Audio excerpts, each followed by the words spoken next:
fabric asunder. Thus, in ruination and blood, was heavy metal born. Now, two travelers seek her uncanny children in Metal Quest.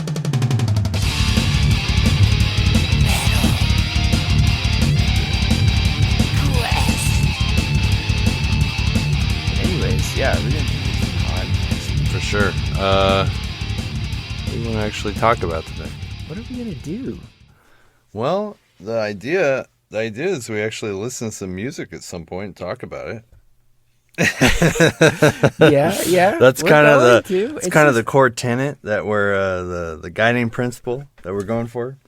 It's gonna happen. It's just there's so much unexpected things we had to do before we could even get to that point. Yeah. So, do we even want to talk about why we're here? Yeah, I guess so. Yeah. What brings you here, Daniel? Well, I mean, to tell the complete story, you'd have to go far back. But you're probably wondering how I got here. How'd you get here? Well, it all started freaking third grade, man. Whenever that guy Ray handed me his copy of Rob Zombie's Hellbilly Deluxe, and I said, "Holy shit, dude! This looks evil. Are you sure we're not gonna go to hell if we listen to this?" And he was like, "Dude, it's sick." And so like we were just rocking Rob Zombie that whole weekend, dude. And and then skip forward to middle school, my buddy Lauren, he got me into Megadeth, and he gave me like the worst Megadeth album that was out at the time. He was like, "Here, listen to this."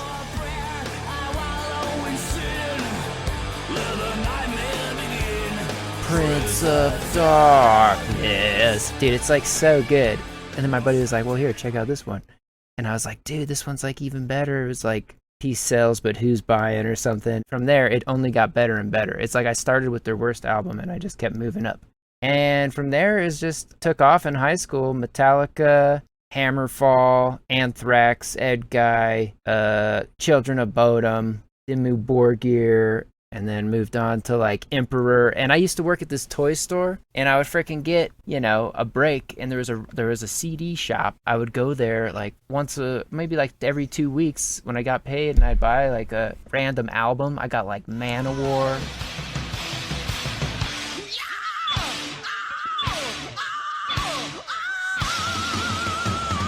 I would just look at like CD covers, and I would just pick different metal things and just Yeah, I mean that definitely drives home how important the cover is, because even today I still look at a cover, I'm like, I bet that sounds awesome, and I will pick based only on the cover. Yeah.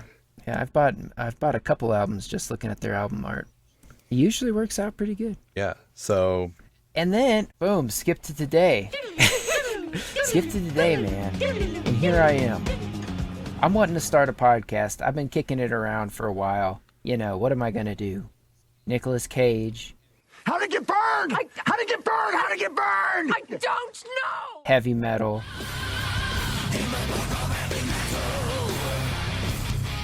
I guess we'll do heavy metal, and then I don't know where the idea. I guess we used to trade albums every now and then. You'd send me something. Yep. And you're up in my city. Then I just thought you were like talking about some bands to check out. You sent me some stuff, and then I sent you some stuff. And then I was like, oh wait, this is just like 10 years ago when we were doing this. I wonder if John wants to do a podcast. Yeah, and that was over a serious game of disc golf, so we're working the business deals, working all angles, and here we are. John, what's your heavy metal journey? I don't know. I kind of a slightly different trajectory, but I think I'm kind of ended up in the same place. I mean, way back, very early on, when I was a kid, right? You have no agency over what you listen to.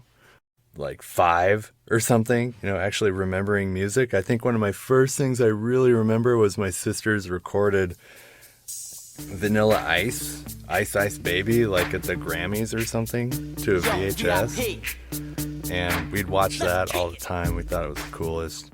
And then kind of that early 90s, like country phase came in. And so my sisters and family, they all listen to country. So I listened to country. And that was kind of for probably up until 4th grade or something. My dad always listened to classic rock. He liked, Black Sabbath and Pink Floyd and Led Zeppelin and stuff. So I kind of, follow along with him on starting out listening to that stuff. The first...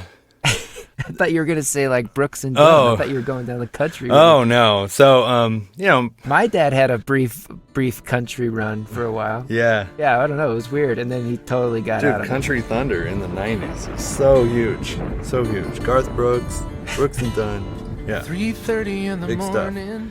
Stuff. And I even wrote down, it was like everybody gather around the television. We're going to watch the Grand Ole Opry and the Country Music Awards. At one point, That's wild. Yeah, at one point, we even went to the state fair in Phoenix. Garth Brooks? No, to see Reba McEntire and Vince Gill. And they did like some duet or something with them. I think that was probably my first concert.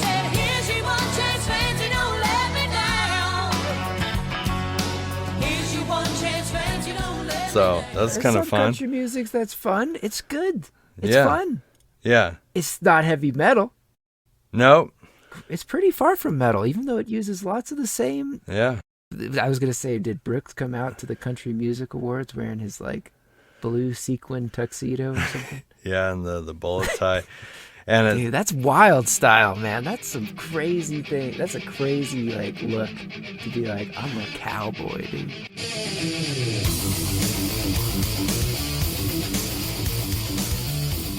yeah, what? I love it. And then I spent a lot of time just hanging out with my dad, and he'd always listen to 96.1 KLPX here in Tucson. That's kind of the classic rock station that, plays Leonard Skinner and Pink Floyd and, Led Zeppelin and all the stuff from that era. They'll play Smoke on the Water like 3 times a day kind of thing. Mm-hmm. So they'll play some Deep Purple and stuff like that. You ever heard the song like Radar Love by Golden Earring? It's like yeah. Yeah. We'd always be like driving like home or something, and my dad'd be like super into that song because it's like it's a killer driving song. It has doesn't have like a really sick solo that like kind of comes out of nowhere, and it's like harmonized guitars and stuff. Yes. Yeah. That's badass. Aren't they from like Holland or something? I have no idea. I think they're European. I think. Yeah. Anyways, Jamie, could you look that up? Yeah. Finally, we had some CDs and stuff, and I don't know. I kind of, I went out and I was like, I'm gonna buy a Pink Floyd album, and I actually bought Us and Them, symphonic Pink Floyd. Like, it's a dumb kid. I didn't know any better. It had this like cool looking dragon on the cover, and it's played by it's symphonic music, or it's symphonic arrangements of various Pink Floyd songs. Wait, it's like a cover band for Pink Floyd? Yeah, it's the London Philharmonic Orchestra. the cover band. But they covered it. Yeah, when I got home, I'm like, wait. They're the ultimate cover band. Yeah, I was like, wait. They cover like the cool, like the, damn, that's, I never thought of it like that. But the London Philharmonic is probably like the best cover band. Yeah. And so I like pop it in. I'm like listening to it like, oh, come on, this is probably just like a long instrumental intro. Like, when's it going to really kick in? And it never did. So that was kind of like an early buying a CD blunder. I don't know. That's pretty sick though. No, it actually, they're great arrangements of the songs. You probably go back. You probably like it. Oh, I'm sure I would. Yeah, and then at some point, I had some buddies that listened to Tool. It had 46 and 2 on a tape, and I'd like play that all the time.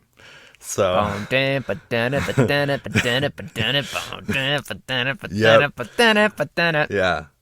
and it was kind of, it was a little aggressive, right? So like, you're kind of like playing it quiet because people, think you're doing like Satan worship in your room with a tool, even though, Dude. Yeah, and then I kind of like That was like whenever I switched to like guitar, like my teacher was like, "Let's do some drop D, dude." ooh. And that was the song we did. Oh, nice. And I was like, "This is pretty cool."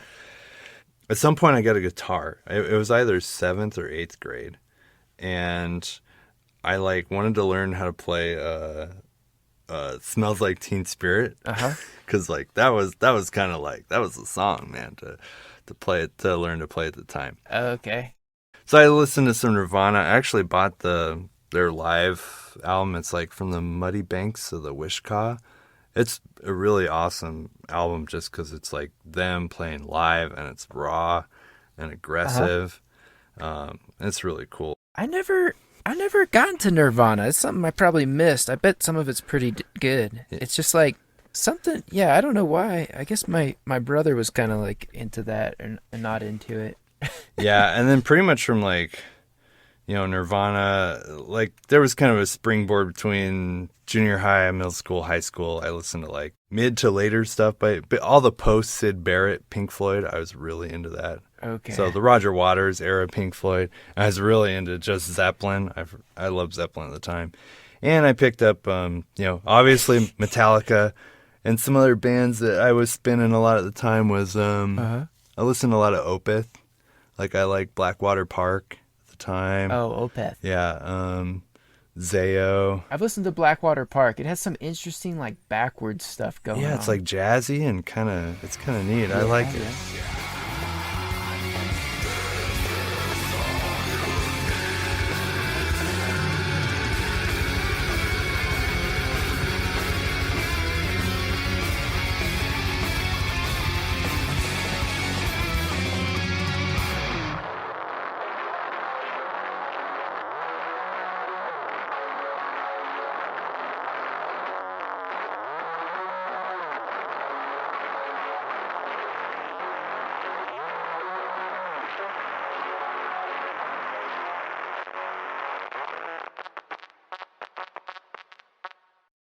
And I'm sure there's a laundry list of others I'm probably missing. But those are the ones that really stuck out to me. And then that was kind of like, those have kind of always stuck around.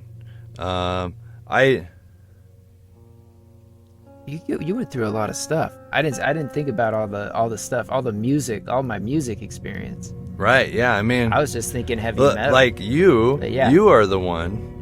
I think you're the one that got me into Godspeed You Black Emperor, because I was mostly listening to. I listened to a lot of like Explosions in the Sky and Mogwai. I don't know how to say their name, but I liked a lot of Mogwai. Yeah, Mogwai. I liked a lot of post rock for a while, and there's like a Silver Mount Zion kind of spin-off project at Godspeed. Oh yeah, yeah. Those guys post rock, they were next level. My buddy got me into them. Yeah. And then at that CD shop that I worked at, there was this cute girl who was really into post rock, and so she was always showing me like post rock albums, and so I was buying them. And then I was like, I like this stuff. Yeah, yeah, it's good. It can be sometimes just as heavy when they do it right. It's definitely similar, like heavy metal, Yeah, like the has arranging and a weight to it. Yeah.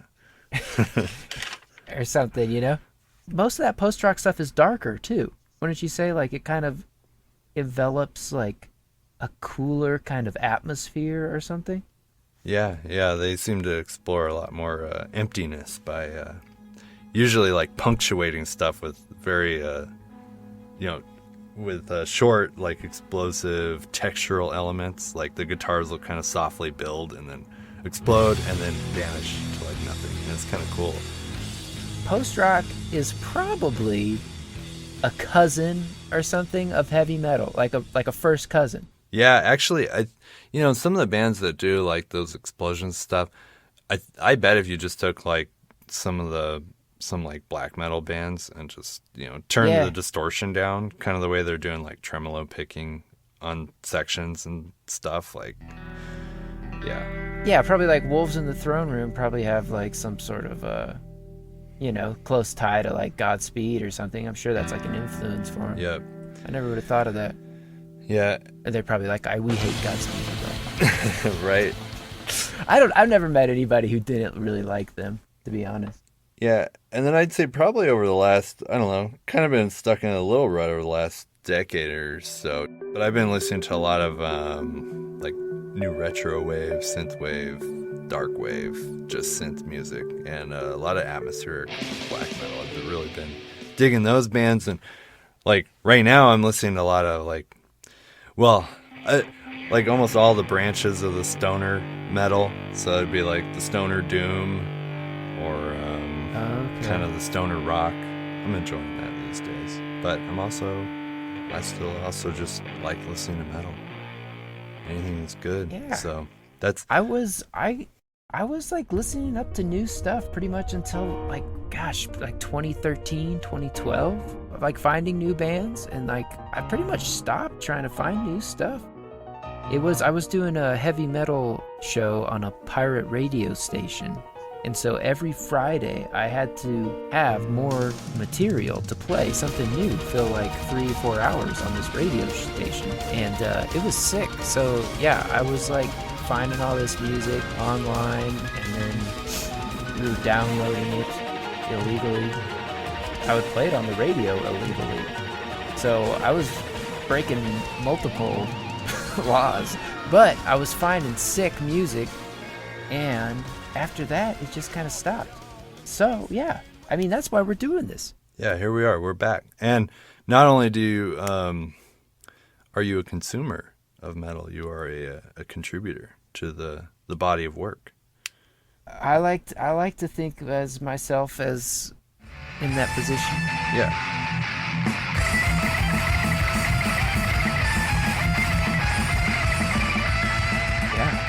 I gotta plug my band now. Yeah, I don't know if we plug your band now. We certainly can. We'll plug that at the end. Yeah. We'll plug that at the end. I don't. Yeah. Where can you find Daniel? Where can you? We'll plug your socials. Yeah. But yeah, we'll talk about my band sometime, and maybe we should review it and go deep dive, look inside the bands that I am and become and am a part of. And we just wrote a new album, and it's way better than the first one. I'm kind of embarrassed of that first album on some level. Some of it's really good. Some of it's freaking great. Songwriting wise, there's some amazing songs, some good playing. It's some of the quality I wish was higher on the recording, and I wish there was times when we didn't get to do all the takes we wanted to do, and I wish we were able to just spend more time on it. We were kind of crunched for time, and I'm always going to be my harshest critic. Yep. Yeah, so I think it's great, and I went to see a lot of that material, live, and I thought it was just awesome. I mean, it's very kind. Yeah, but we will have to. Yeah, we will have to put it under the microscope at some point. You know what? We're gonna be dishing it out here on some bands. I'm sure that the bands are meaning their best and trying their hardest, but sometimes we're gonna just give our honest opinion of it, what we think, and our take. Yeah, and as far as me, I kind of had some stuff that I played around with guitars. I had a kind of a ongoing shred. Oh wait, yeah. Do you have a project? Yeah, I had an ongoing like shred guitar and synths. Think of like, I was calling it trance metal at the time because I used a lot of synths that like would be used in trance music. But it was think of like but trance was more like kind of techno kind of. Yeah, so I'd use that as kind of like my backing beat, and I'd write all my synth parts and just freaking shred some solos over it. All right. Yeah, right. I think you might have sent me some. Yeah, of that. yeah. Yeah, so maybe we'll play some of that at some point, before Fingerless Glove. Right, yeah, or that might be the second gen, and that might just be a whole new thing. Whole new era. But yeah, I mean, what was it called? Oh, it was called mercury poisoning. I don't think you can find anything of that anywhere on the internet. That is sick. Yeah. That is sick, dude. Yeah, and that is a good name. Yeah. That you were like ahead of your time, I think. I think you were. Yeah, because I am finding, like, I sent you that Graveslayer band where there's like that skeleton on the cover, and they kind of do that, and it's like, wait, this is what I was doing like forever ago. But I don't know. I think they're definitely pulling it off better than I was at the time. So definitely two musical geniuses are about to give you what you want. that's right. That's what we're trying to drive home here. Yeah, and then All right. and obviously since I was doing shred guitar stuff, I was super into like I probably missed all these people, but I wasn't as much into. I didn't listen to like. I saw Steve Vai live, and I think I had like an anthology out, like a greatest hits of Steve Vai, but I've never listened to like a Steve Vai album. But I did listen to like Satriani Surfing with the Alien a lot. I didn't really listen to anything else. I liked John Petrucci. I actually saw John Petrucci, Steve Vai, and Joe Satriani at like a G3, one of those like shred. So, when they were going around. Yeah, I saw them. I saw Dream Theater too. Did Yngwie get on that action? I did not go to one that had Yngwie in there, but he was part of the tour, one year. So Michelangelo Dabadio? Yeah. Oh yeah, with the X guitar. Yeah, dude, that guy is something else, man. Oh yeah. But okay, so you did some of that, dude. That around that time, yeah, it was like the G3 and all that, like shredders were on the rise, right? Like Herman Lee, Dragon Force, yes, yeah, John Petrucci, like it was coming out of that time, and the shredders were back, and like Joe Bonamassa, and all this shit. Yeah, sweet. But yeah, it was like I love solos, like don't get me wrong, but it was like you'd listen to watch those videos, and it was like 3 hours of like. And it's like, whoa, dude, this gets rough after a while. Yeah, I still remember to this day, like when my buddy and I, like, we just walked out of it was whatever that. There's a theater in Phoenix with like a rotating stage, and we just like got out of the G3 and we're like walking in the car. We get in the car, and it's like, dude. If I hear a guitar, like, that's it. So I don't even remember what we listened to, but we just listened to like anti-guitar music, whatever that is. So, yeah. So yeah. Badass. So yeah, that's kind of my metal journey up to this point, and I guess we can kind of talk about the idea that we've had and kind of how we're going to approach this. Okay. Is that useful? Yeah. Welcome to Metal Quest. Yeah, welcome to Metal Quest, the quest to find new music, new metal albums. And something that we probably haven't talked about too much now is like bands might have a good song, but that's one thing. Another thing is to have a good album, like a full idea. Yeah. 45 minutes to an hour takes you through a whole environment that changes and does some world building, pulls it together with the album art, the lyric. Yeah, there are many dime a dozen one-hit wonders in the world. Yeah. Heavy metal, you can't be releasing just a hit single, man. It's the whole album. Yeah, and if you do release something with one song on it, that song better be like 45 minutes long. So, we are primarily going to be looking at albums, and we want to look at new albums. Yeah, and lo and behold, how many metal albums are released worldwide? A month? So far, it's like 500.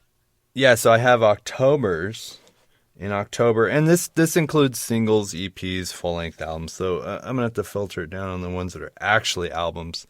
But 384 albums were released in October. 384.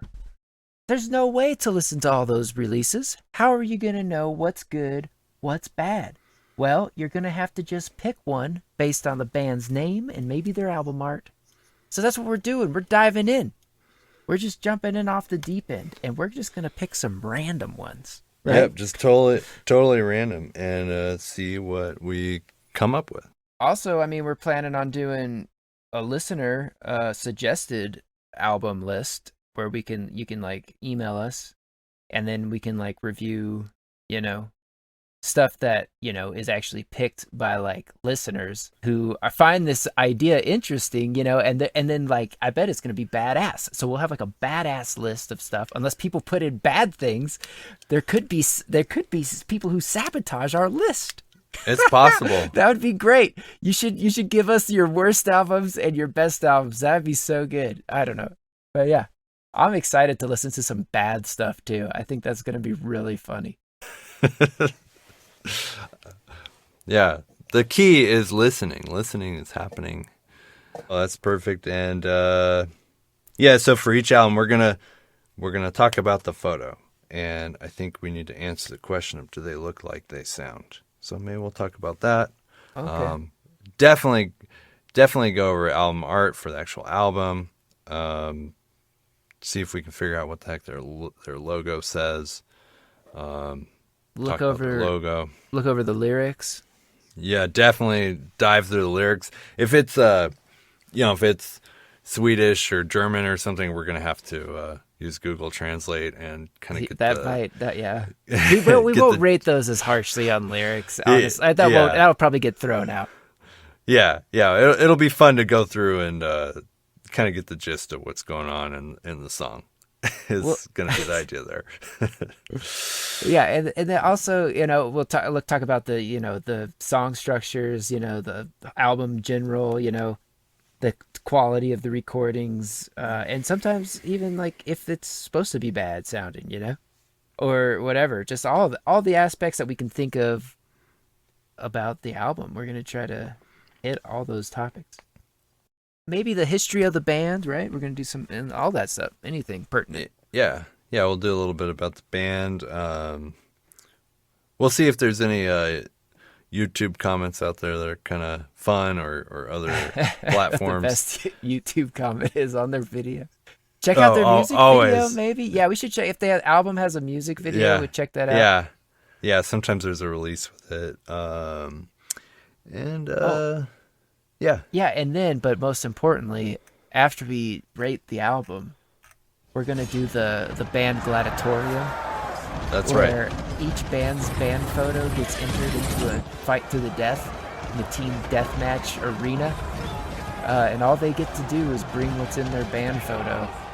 So, if you have like some like weapons, arm up.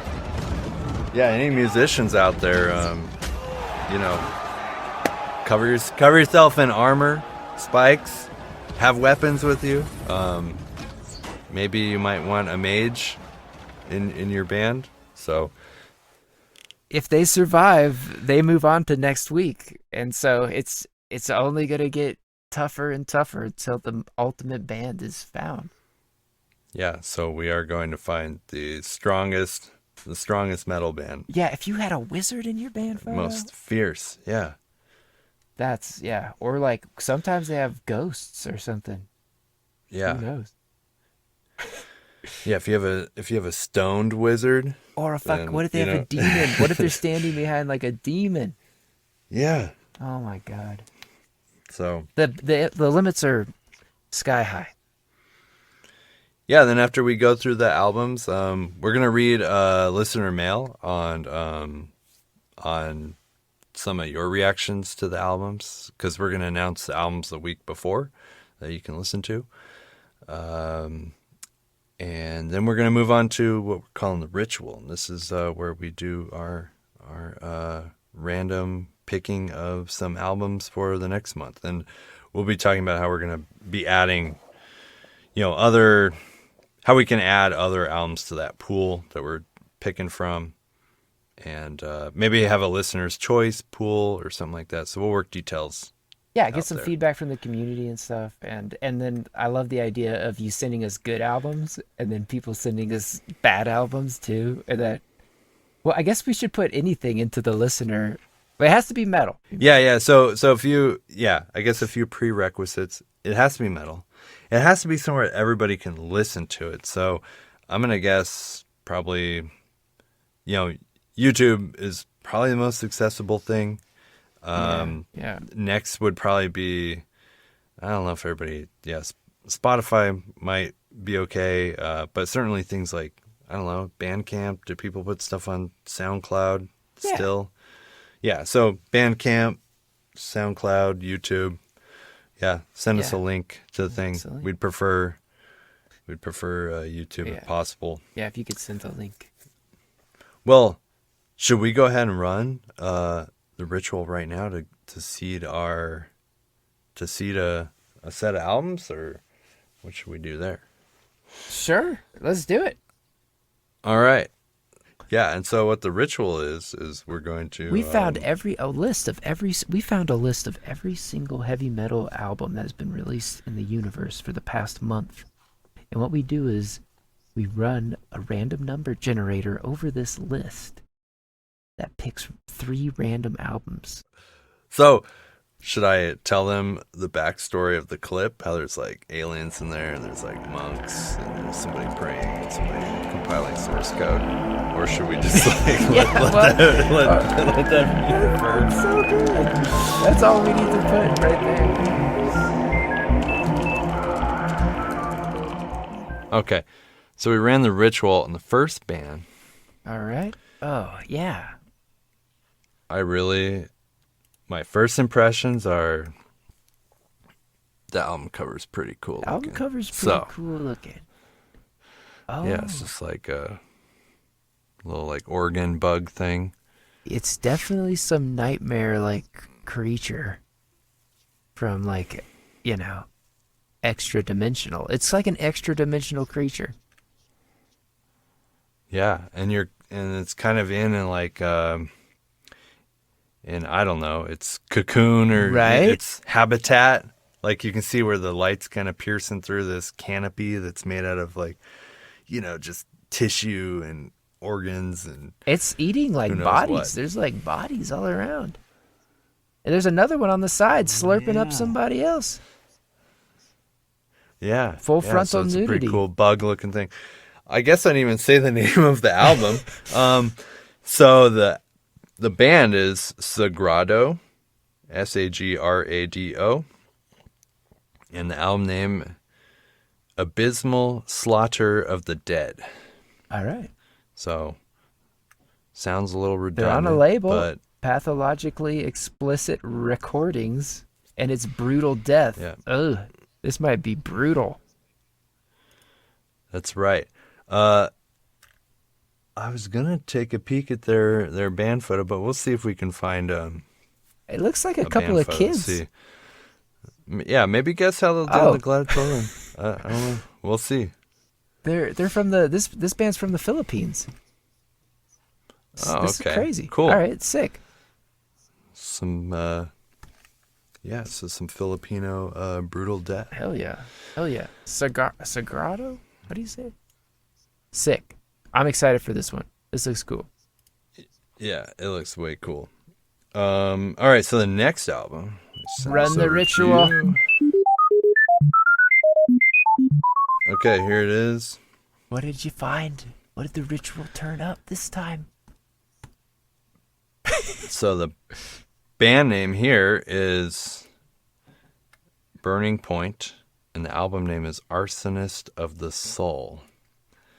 And Burning Point. Wait, yeah, okay, it is a full-length album. They are melodic power metal. Badass. So that should They're be from way Finland. Cool. All right. They're active. They've been around for 20 years, man.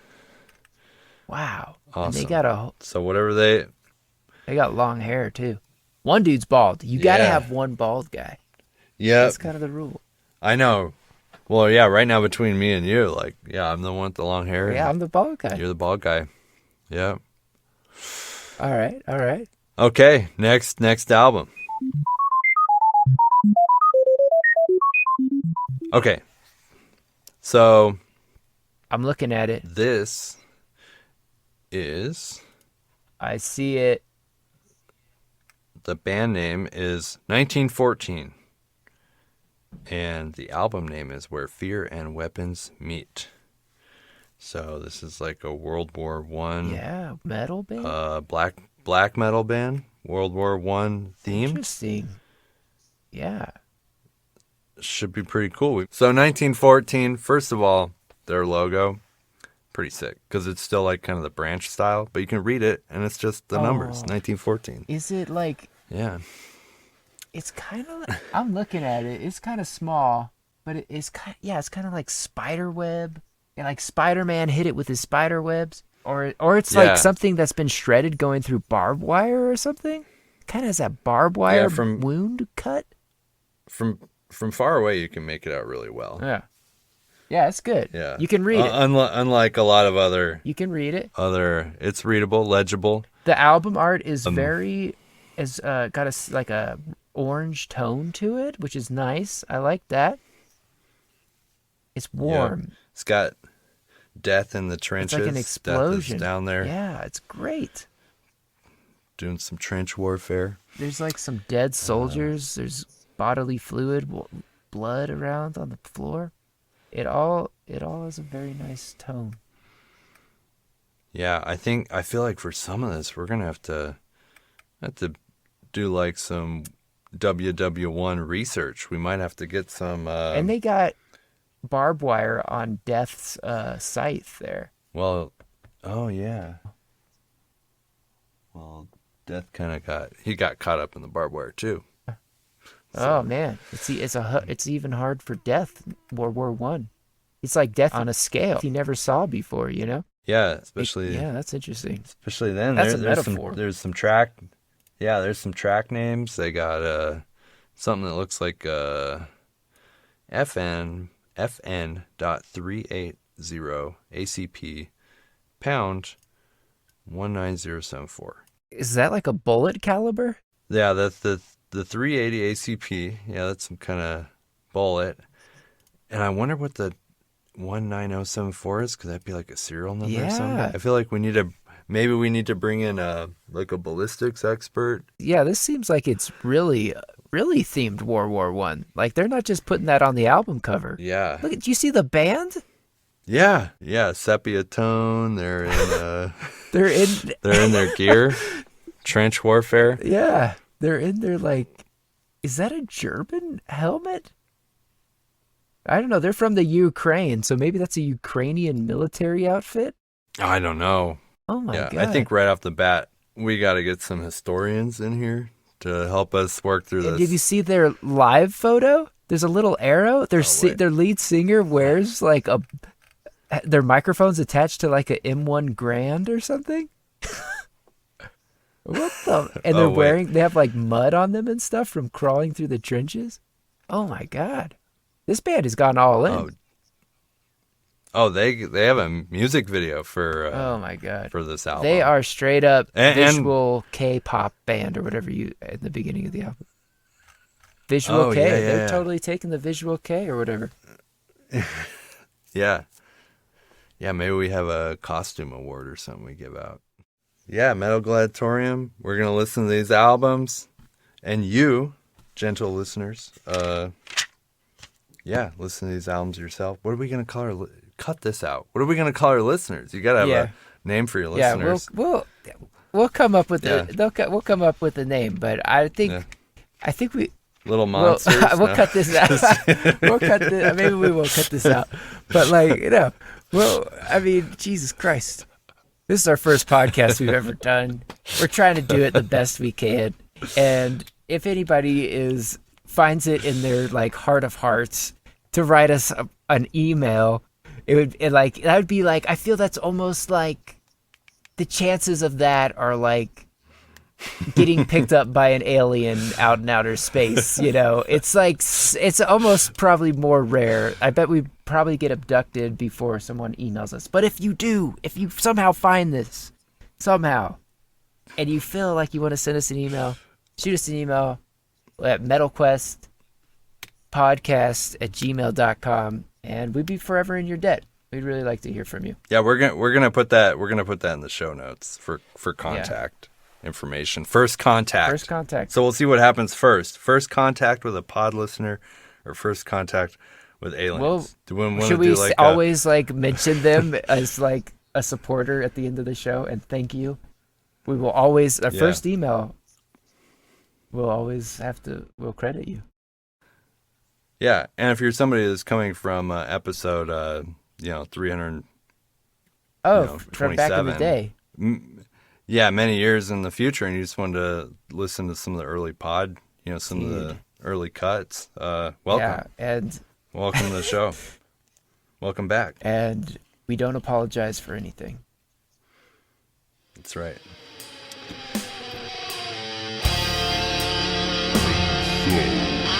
So, just